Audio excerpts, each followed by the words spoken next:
Kita ba?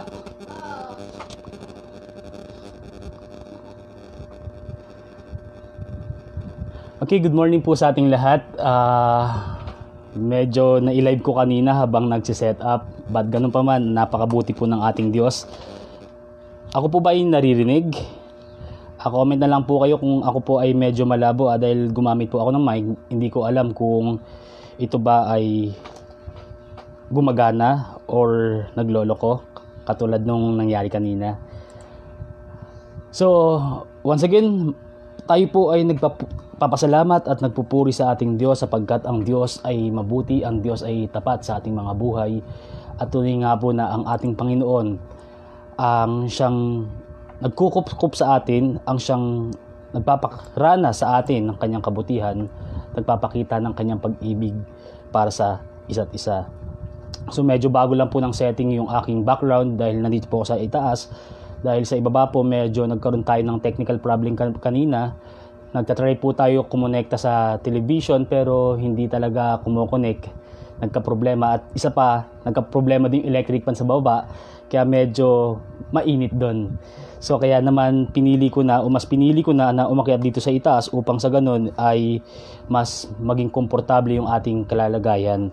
So ngayon po ay huling linggo ng buwan ng Setyembre at tayo ay tunay na pinagkapala ng Diyos at patuloy na iniingatan ng Diyos at ang dami-dami natin pwedeng ipagpasalamat sa Lord sapagkat ang Diyos ay napakabuti sa kabila ng kaguluhan, sa kabila ng pandemya, sa kabila ng kung ano-anong bagay na nangyayari sa ating kalagitnaan. Pero ang Diyos ay patuloy na nagpapakita at nagpaparanas ng kanyang kabutihan. So tayo po muna ay manalangin upang sa ganun ay masimulan na po natin yung mensahe ng ating Panginoon. Samahan niyo po ako sa pananalangin. Dakilang Diyos, aming Ama, maraming salamat Lord sa umagang ito na iyong pinagkaloob sa aming buhay. Salamat Panginoon sapagkat Ikaw ang Diyos na mabuti.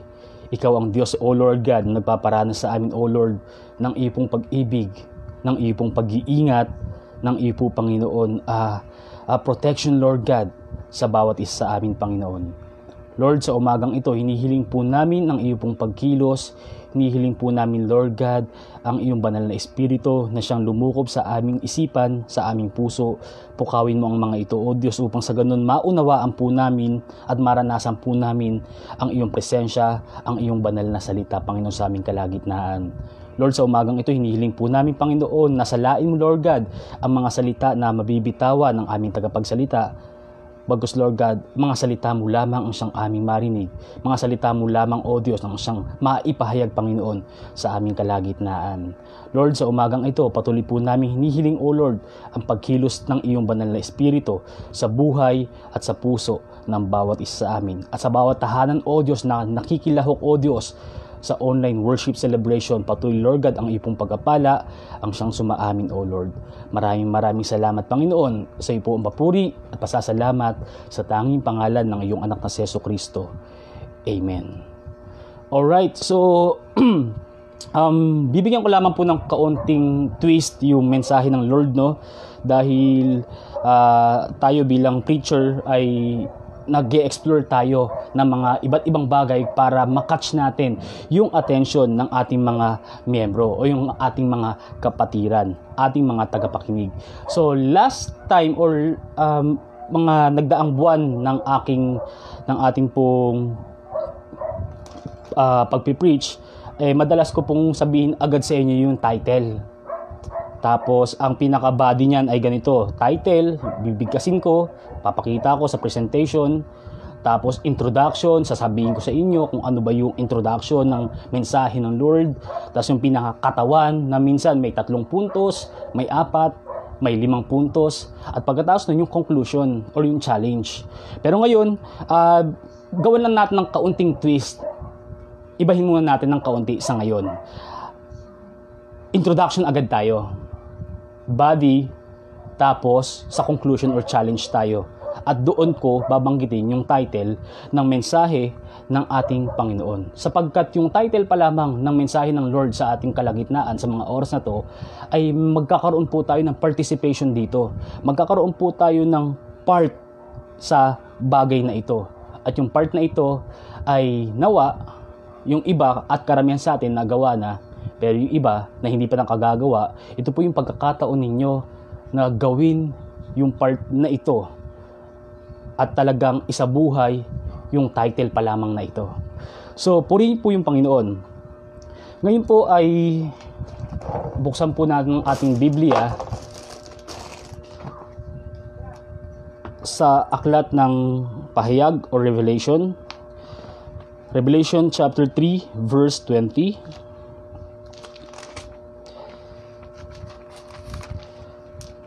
Akin pong babasahin sa Ingles at sa Tagalog.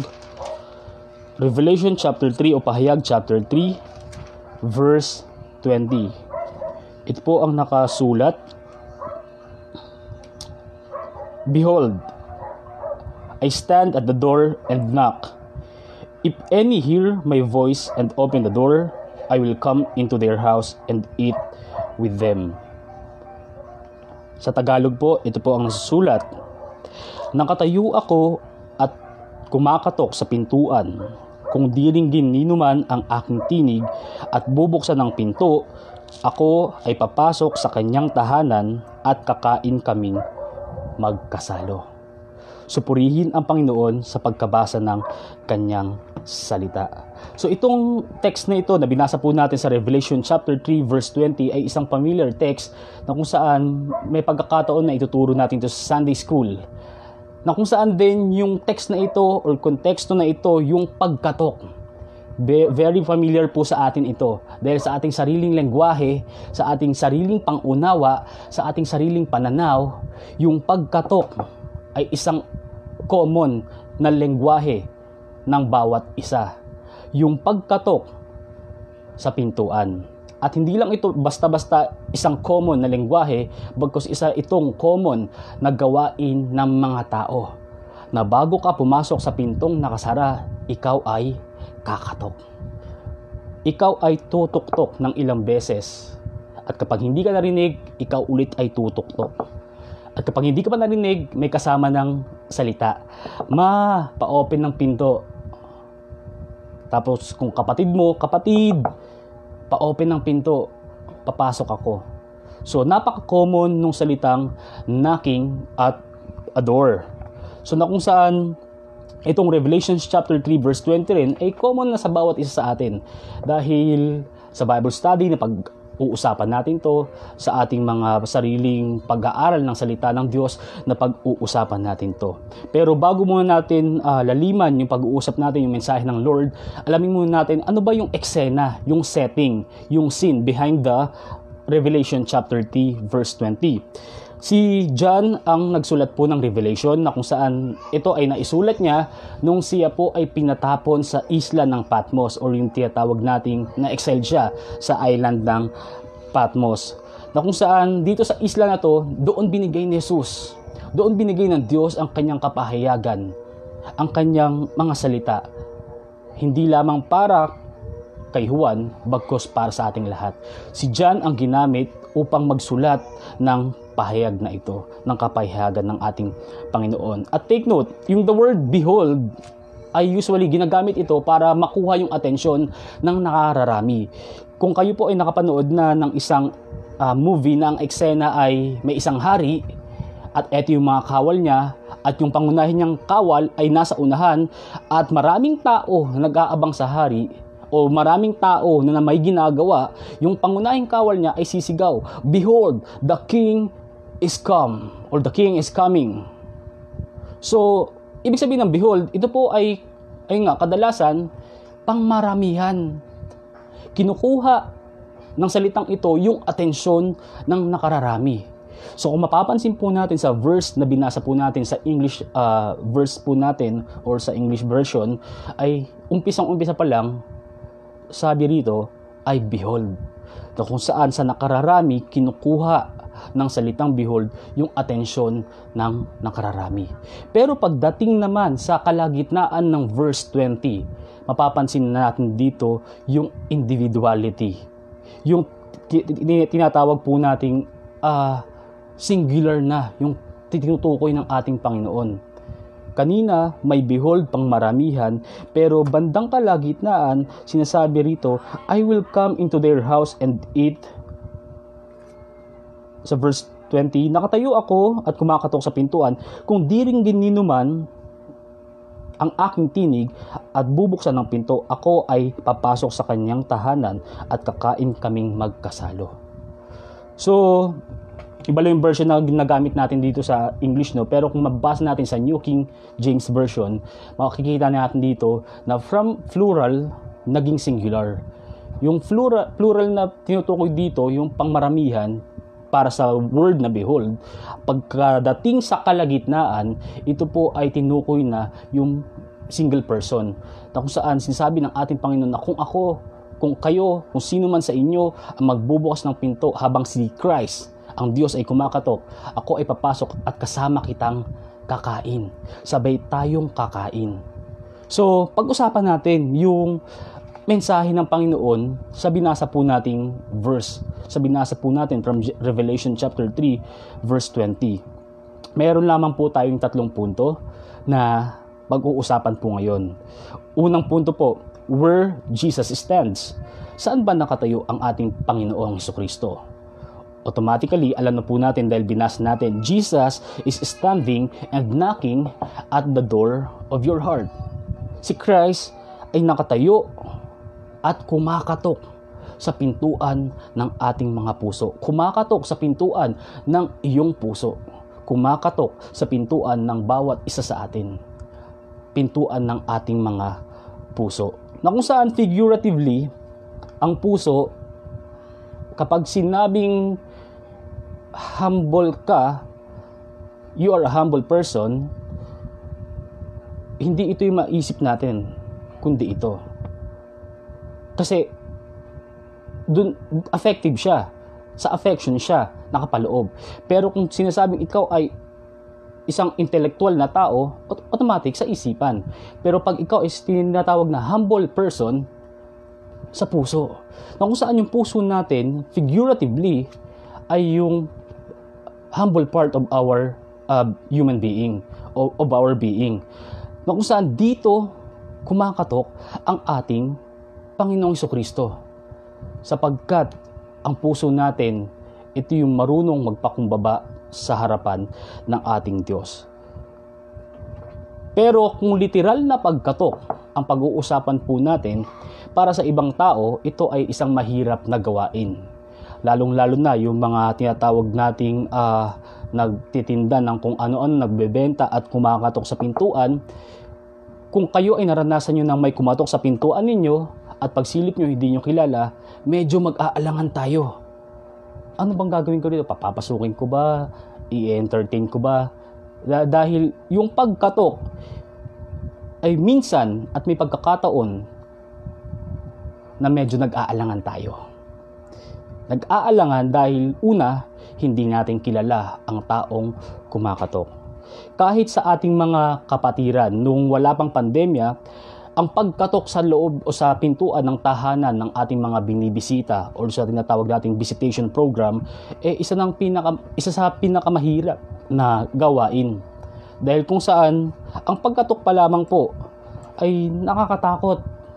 Dahil baka pag-isipan ka na ikaw ay isang masamang tao, baka pag-isipan ka na ikaw ay isang, alam mo na yung modus lang to, kakatok to, pero may gagawin itong masama. Naranasan po namin yan nung kami ay nasa PTS pa lamang. Na kung saan, sa unang bahagi ng pag-aaral namin sa PTS, hindi pa kami agad mag-aaral ng mga subjects namin. Bagkus magkakaroon kami ng tinatawag na field ministry. Sa field ministry, doon kami hahayo, pupunta sa iba't ibang lugar at magpapahayag ng salita ng Diyos. Naranasan po namin kumatok sa pintuan ng bawat tahanan at naranasan din naming palayasin kami. Naranasan naming ipagtabuyan kami at naranasan din po naming murahin kami dahil kami ay kumakatok at hindi nila kami kilala. So madalas ko nakakasama dyan ay si Brother Ray. Alam ni Brother Ray yung pangyayaring iyon na kung saan pinagtabuyan kami At doon nga namin napag-usapan, medyo nasaktan kami nung time na yon dahil hindi naman masama yung balak natin, hindi naman masama yung gagawin natin.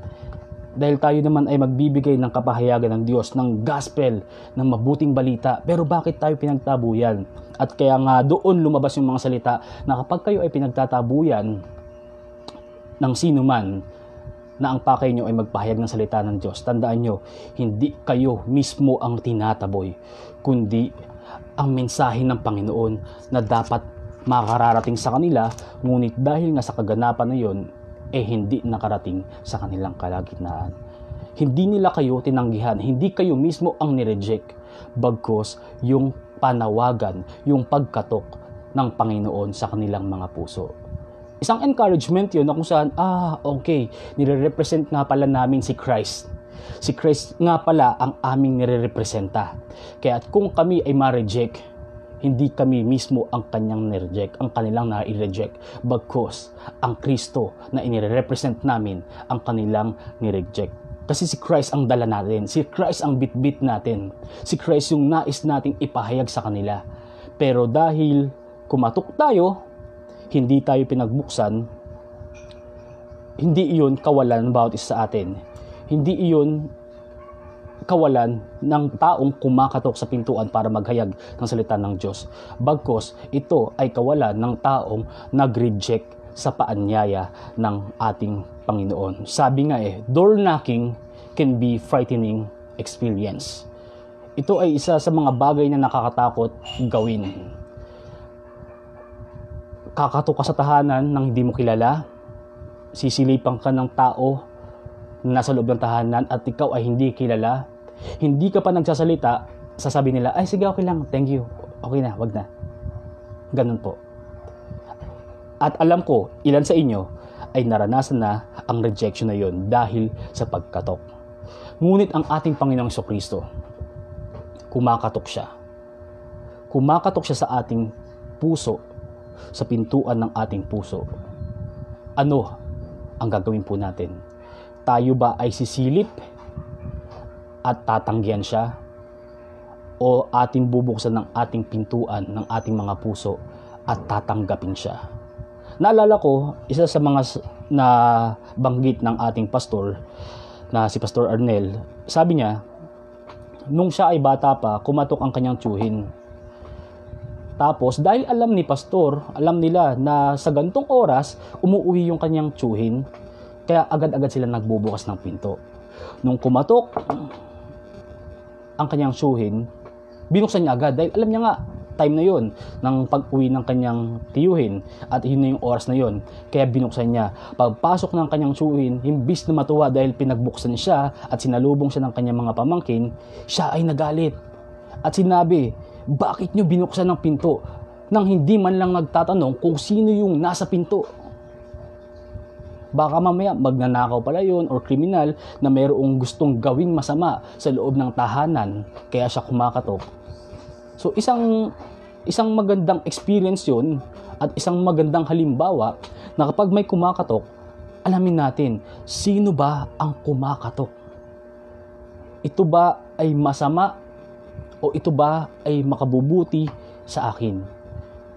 Pero ang kagandahan sa mga oras na ito, mga kapatid, ang Diyos ay kumakatok sa iyong puso. Ang Diyos ay kumakatok sa pintuan ng iyong puso.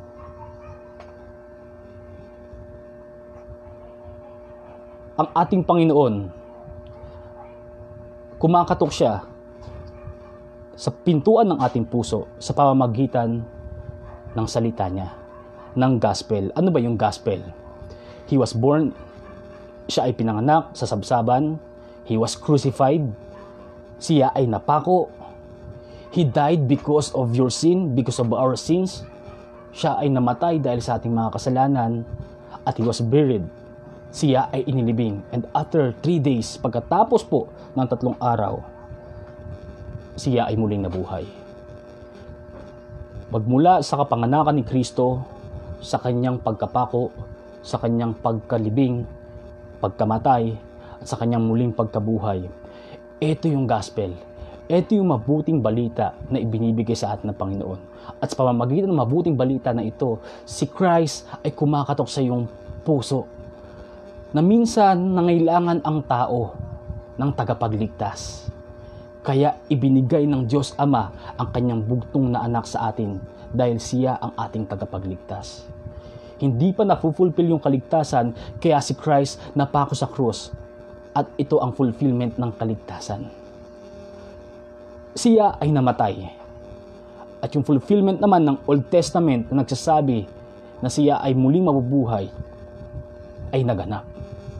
Na kung saan kasiyahan sa atin na kapag tayo ay dumating sa kamatayan, darating din naman sa ating punto ng ating mga buhay na muli tayong mabubuhay kapiling ng ating Panginoong Jesucristo. Kapiling ng ating Ama na nasa langit.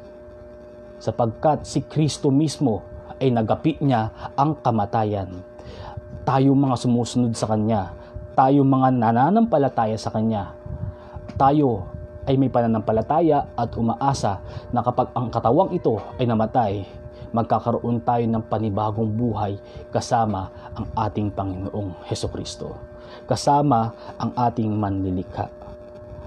At ngayon mga kapatid, muli si Kristo ay nakatayo sa pintuan ng iyong puso at kumakatok. Ikalawang punto, how Jesus knocks. Sa paanong paraan ba kumakatok ang ating Panginoong Jesucristo? Tandaan po natin, may iba't ibang estilo, may iba't ibang uri ng pagkatok sa pintuan, kung literal yung ating pag-uusapan. Minsan kapag tayo ay may bit-bit na malaking bagay at di natin magagamit yung ating kamay, pwede natin gamitin yung sigo pangkatok. Pwede rin naman yung tuhod o pwede yung paa pangkatok. Pero ang ating Panginoon, of course, figuratively and literally, ang pagkatok ay ginagamit yung kamay. Pero kung figuratively ang pag-uusapan natin, yung kamay ng Diyos ay nagpapakita ng kanyang pagkilos sa anumang sirkumstansya ng ating buhay. God is actually moving in any circumstances of our life.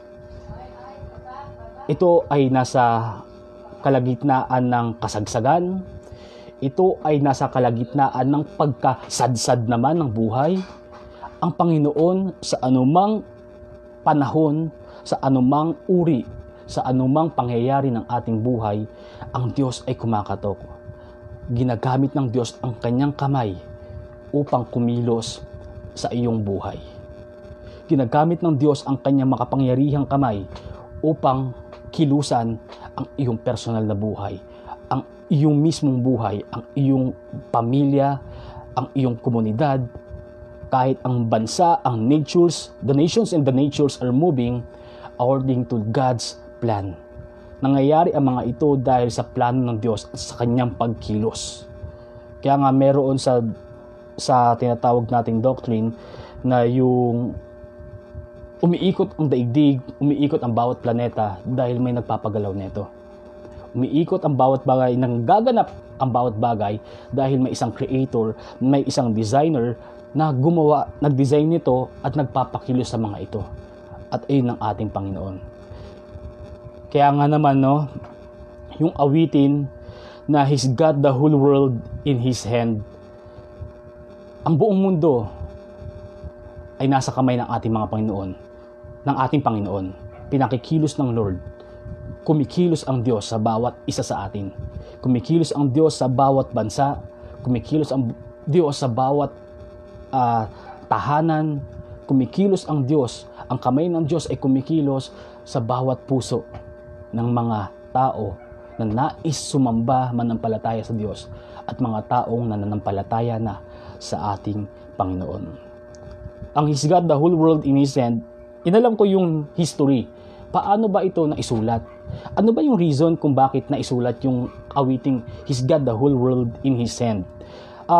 Walang malinaw na history, walang malinaw na tawag nito na talagang lumika ng mga liriko. Kasi yung liriko pa lang ito ay nag-isaling dila. Ito yung pinakaninuno, sinaling dila niya sa kanyang kaapu-apuhan, hanggang kaapu-apuhan, hanggang nagawang kanta. Nito lang late 90s.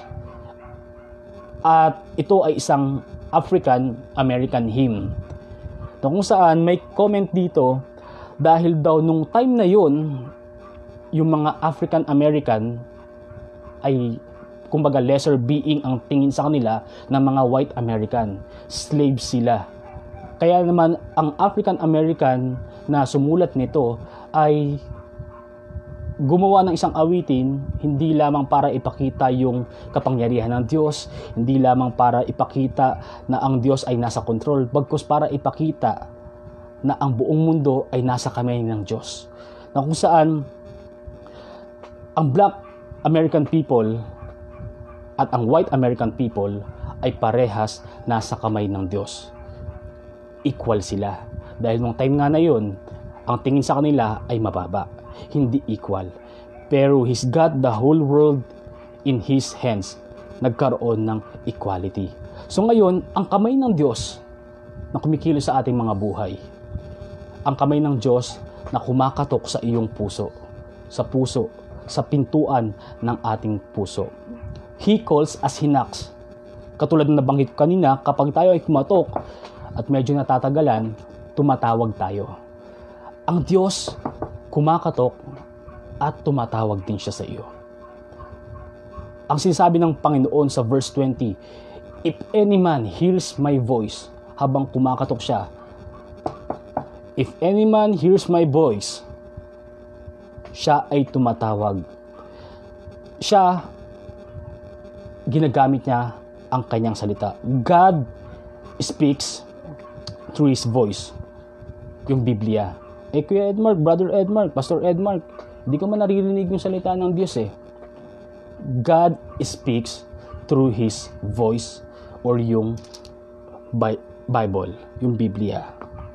God speaks through His ministers o ministers of gospel sa pamamagitan po ng mga pastors, elders, deacons, youth leaders, women's, yung mga ginagamit ng Diyos sa Bible study, sa pagpapahayag ng salita ng Diyos.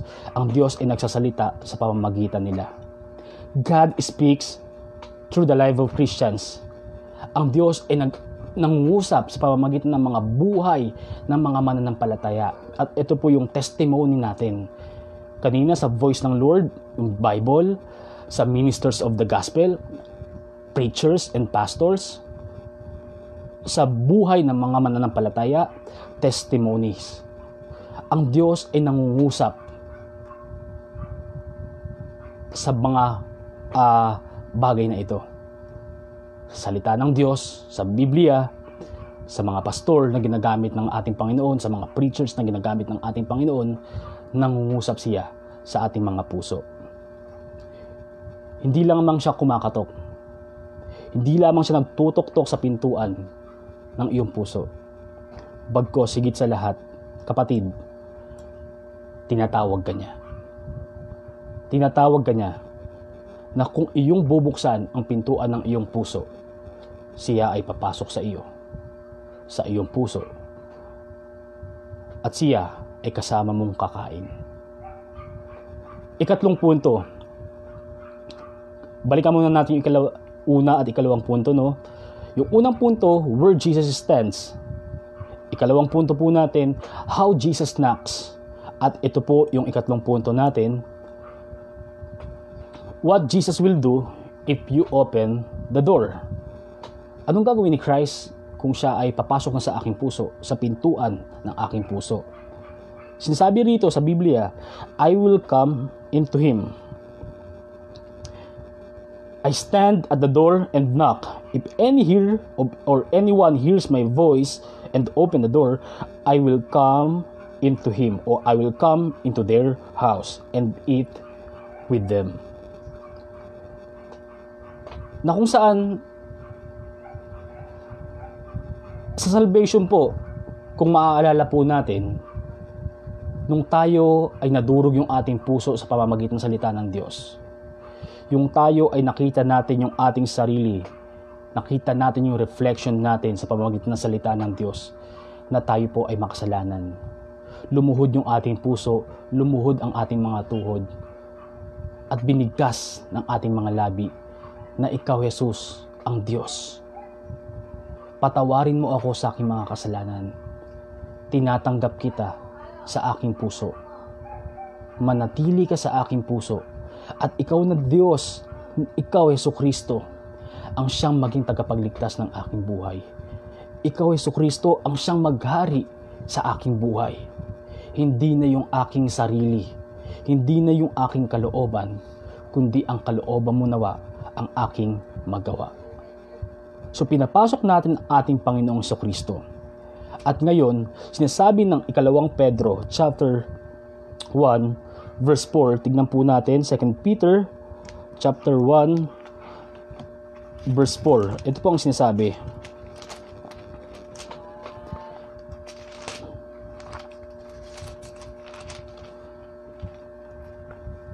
Once again, 2 Peter chapter 1 verse 4. In this way, He has given us the very great and precious gifts He promised, so that by means of these gifts, you may escape from this destructive lust and that is in the world, and may come to share the divine nature. Medyo nanibago lang ako sa verse, no? Wala kasi akong hawak na cellphone dahil nasira yung isa. Pero sa madaling salita, sa verse na binabasa ko o binasa ko kagabi sa New King James Version, sinasabi rito na we become partakers of His nature. Magiging kabahagi tayo ng natural o nature ng ating Panginoon. Sa Tagalog po, basahin na rin po natin, no? Verse 4, sa paraang ito ay binigyan niya tayo ng mga dakila at napakahalagang pangako upang makaiwas tayo sa nakasisirang pagnanasa ng sanlibutang ito at upang makabahagi tayo sa kanyang likas bilang Diyos. Ngayon, ito na eksena. Pinapasok natin sa ating puso, sa ating buhay. Binuksan natin ang ating pintuan ng ating mga puso. Tinanggap natin si Kristo. Anong mangyayari? Ito yung sinasabi ng 2 Pedro. Magiging kabahagi tayo sa likas ng Diyos. Ano ba yung likas ng Diyos? Pawang kabutihan. Pawang pag-ibig. Wala na yung lumang likas natin. Ano ba yung lumang likas natin? Masama. Mahilig magmura. Magnanakaw. Mapanglait. Mapang-api. At kung ano-ano pang uri ng kasamaan. Ito yung nature natin. Pero nung punto sa buhay natin na tayo ay dinurog ng Lord, dinurog niya ang ating mga puso at tinanggap natin siya, binuksan natin ang ating pintuan at pinapasok siya sa ating mga puso, sa ating mga buhay, ito na yung magaganap sa atin. Magiging kabahagi tayo ng kabanalan ng ating Panginoon. Na yung lumang buhay ko, yung lumang buhay mo, yung lumang buhay ng bawat isa sa atin ay wala na. Wala na ito sapagkat ito ay patay na. Kaya ikaw ay tinatawag na born again at na-experience mo iyon. Na-experience natin yon. At yung mga kapatid natin na nakikinig, kung ito ay hindi mo pa na-experience, kung ito ay hindi mo pa nararanasan, tandaan mo po, kumakatok ang Diyos sa iyong puso at tinatawag ka niya. Kung bubuksan mo ang iyong puso at siya'y papapasukin, etong sinasabi ng Biblia, magiging kabahagi ka ng kabanalan ng Diyos. Magiging partakers tayo ng nature ng ating Panginoon. At hindi lamang yon, sa 1 Corinthians chapter 6 verse 19, yung ating katawan ay ituturing ng Diyos na kanyang templo. Our body becomes His temple. Ito na mga kapatid, ayun yung tatlong punto ng mensahe ng ating Panginoon sa ating kalagitnaan. Kung saan ang ating Panginoon ay nakatayo sa pintuan ng iyong puso at kumakatok. Na kung saan ang ating Panginoon habang kumakatok ay tinatawag ka niya. At na kung saan kapag iyong binuksan ang iyong pintuan ng iyong puso ay magiging kabahagi ka ng kabanalan ng ating Panginoong Jesucristo. Mawawala, mamamatay ang luma mong pagkatao. Naranasan natin yan, naranasan ng karamihan yan sa atin, na kung saan para tayo nagsawa sa cycle ng buhay. Gigising tayo sa umaga, mag-aalmusal, kakape, nanonood ng television, magbabasa ng dyaryo, tanghalian, kakain na naman, sa hapon, merienda, kinagabihan, hapunan, nanonood ng balita, matutulog, kinabukasan, ganun na naman, kinabukasan, ganun ulit, paulit-ulit. Dumating sa punto ng buhay ng bawat isa na parang, Lord, anong nangyayari? Wala nang kulay yung buhay. Naging ordinaryo na lamang siya.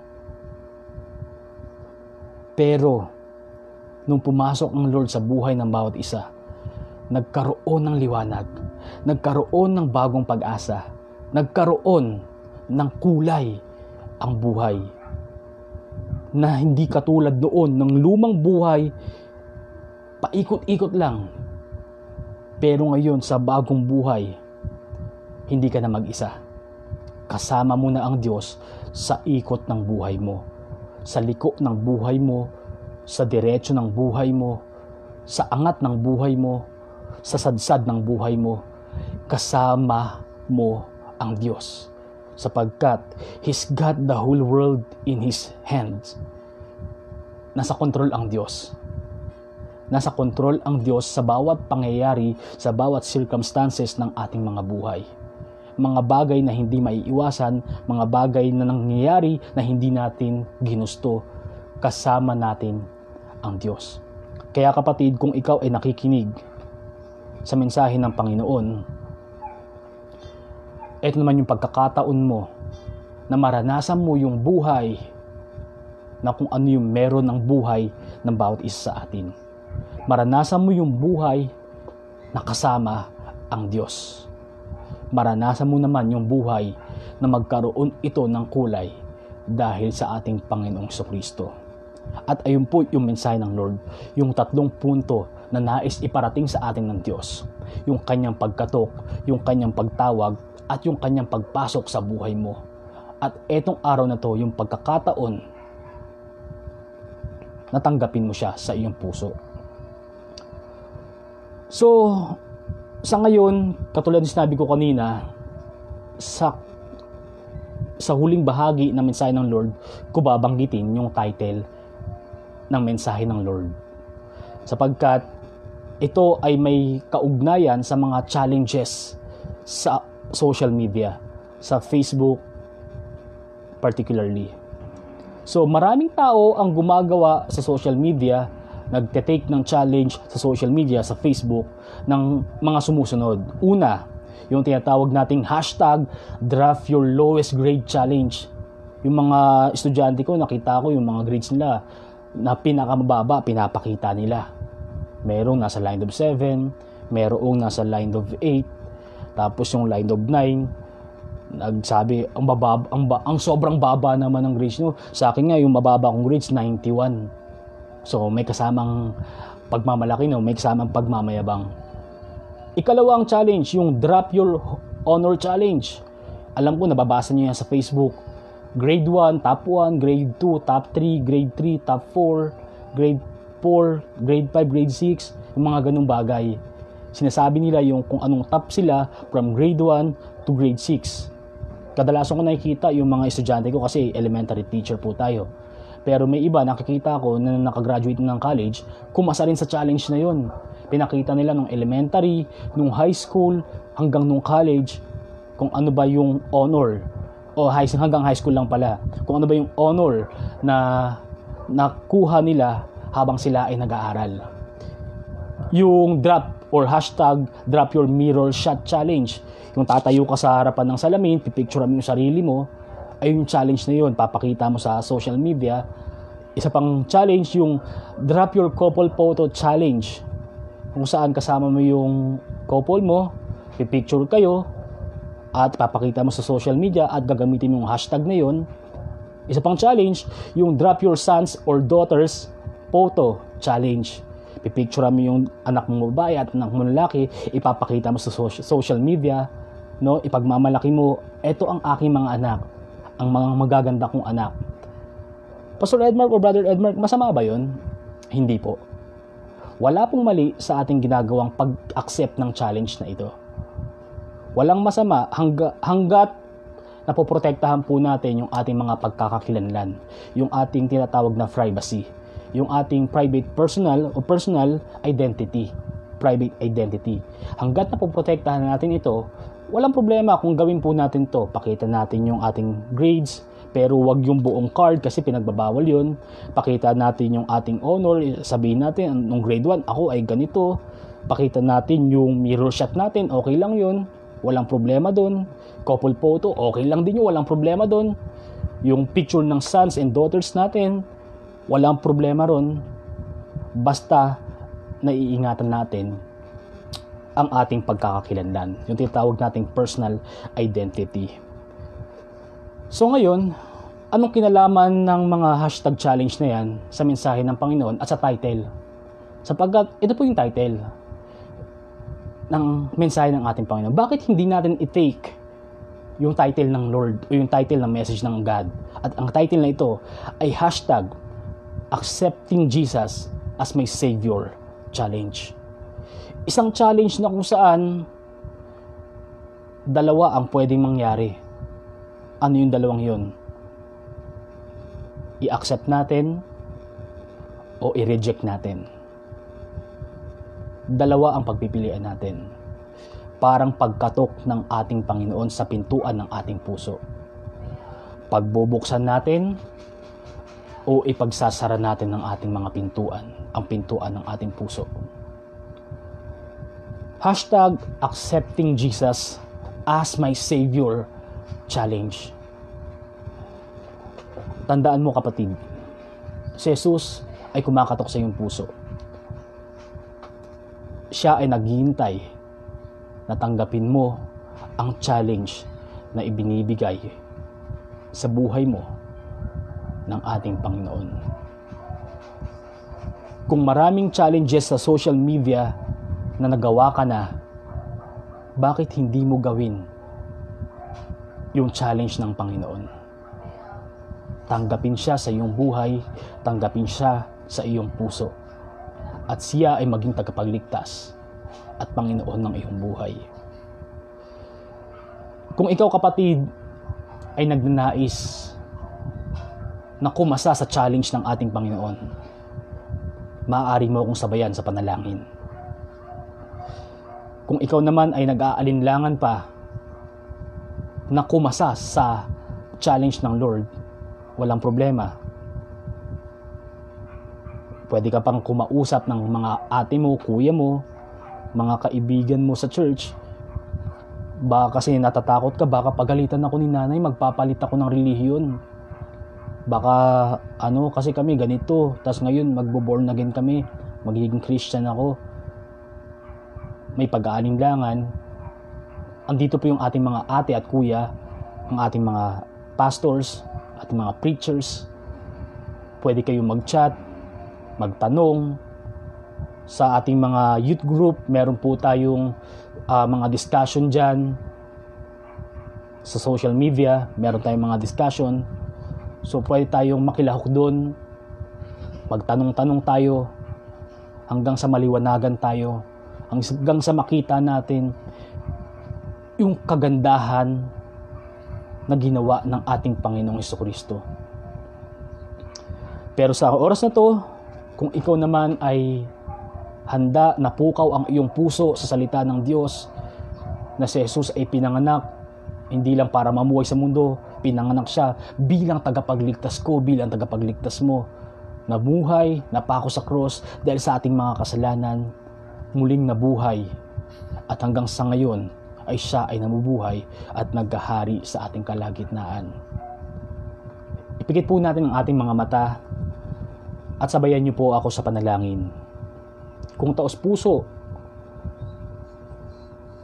nakakasaka sa challenge ng ating Panginoon, sundan mo yung maikling panalangin na ito. Panginoong Jesus, Maraming salamat po sa iyong mensahe. At akin pong nakita ang kagandahan ng iyong mga gawa. Na ikaw, Jesus, ay sinilang. Na ikaw, Jesus, ay napako sa cross. Na ikaw, Jesus, ay namatay. Na ikaw, Jesus, ay nabuhay para sa amin, para sa akin. Lord, nakikita ko ang aking sarili bilang makasalanan sa iyong harapan. Patawarin mo, Panginoon, ang buhay ko, ang puso ko. At sa oras na ito, Panginoong Hesus, binubuksan ko ang pintuan ng aking puso at inaanyayahan kita, Panginoon, na pumasok ka sa aking buhay, sa aking puso, at ikaw na, Jesus, ang maging tagapagligtas ng aking buhay. Ikaw na, Jesus, ang maging Panginoon ng aking buhay. Ang kalooban mo na, Jesus, ang nais kong magawa. Hindi na ang aking sarili ang nais kong sundin, bagkus, Panginoong Jesus, ang iyo pong kalooban. At maging kabahagi ako ng iyo pong kabanalan. Maraming salamat, Ama, sa iyong bugtong na anak na si Jesucristo. At mula ngayon, ako po ay lalakad bilang Kristiyano na kasama ka, Jesus. Maraming salamat po, O Diyos. Ito po, Panginoon, ang aking panalangin sa pangalan ng iyong anak na si Jesus. Amen. So purihin ng Diyos sa iyo, kapatid, kung ikaw ay sumabay sa panalangin, tayo ay magkapatid sa harapan ng Panginoon. Dahil ang Diyos ang ating Ama, tayo ang kanyang mga anak, kaya tayo, ang bawat isa sa atin, ay mga magkakapatid sa harapan ng ating Diyos. Sige po, tayo po ay mag-closing prayer na. Let's pray. Dakilang Ama na aming Diyos, maraming salamat po, Panginoon, sa umagang ito na iyo pong pinagkaloob. Salamat, Lord God, sa iyo pong mensahe. Sa natapos, Lord God, Panginoon, na aming pagsamba sa iyo, na aming pag-awit, sa aming pakikinig, Lord God, ng iyong banal na salita. Salamat, Panginoon, sapagkat patuloy, Lord God, na bagamat kami ay hiwa-hiwalay, alam po namin, Lord God, na kami ay iyo pong pinagbubuklod, Panginoon, hindi lamang sa pamamagitan ng teknolohiya, bagkus sa pamamagitan, Lord God, ng iyong banal na Espiritu, na pinagbubuklod mo, O Diyos, ang aming mga puso, O Lord God. Kaya, Panginoon, salamat, Panginoon, dahil narinig po namin muli ang iyo pong mensahe na kung saan nagpaalala sa amin, O Lord, nung araw, Panginoon, na kami ay nagbukas ng pinto, Panginoon. Nung araw, Panginoon, na kami, Lord God, ay dinurog, Lord God, yung aming puso ng iyong salita. Nung araw, Lord God, na kami ay umiyak. Nung araw, Panginoon, na kami ay tumanggap ng iyo pong pagpapala ng buhay na walang hanggan, O Diyos. Na kung kami ay mamamatay, alam po namin na kami ay mayroong buhay na walang hanggan kasama ka. Salamat, Panginoon, sapagkat ito ay na-refresh sa aming puso. At salamat higit sa lahat, Panginoon, dahil sa araw na to ay may mga tumanggap sa iyo, O Lord God. At patuloy, Lord God, na alam po namin, Panginoon, na nagsasaya ang buong kalangitan sa isang kaluluwa, Panginoon, na tumalikod sa kanyang lumang buhay at hinarap ang bagong buhay kasama ang aming tagapagligtas na si Jesucristo. Kaya, Panginoon, maraming salamat po sa iyo po ang papuri at pasasalamat at pagluwalhati. Ang iyo pong banal na Espiritu ang siyang manghuna sa amin, Panginoon, sa buong maghapong ito, O Lord God. Maraming salamat, Panginoon. Ito po, O Diyos, ang aming panalangin sa pangalan ng iyong anak na si Jesucristo, kalakip po, Panginoon, ng iyong banal na Espiritu. Tayo po ay magsabi ng Amen, Amen, and Amen. So purihin po ang ating Diyos, purihin ang ating Ama, purihin ang ating banal na Espiritu, purihin ang ating tagapagligtas na si Jesucristo. Maraming salamat po. God bless you.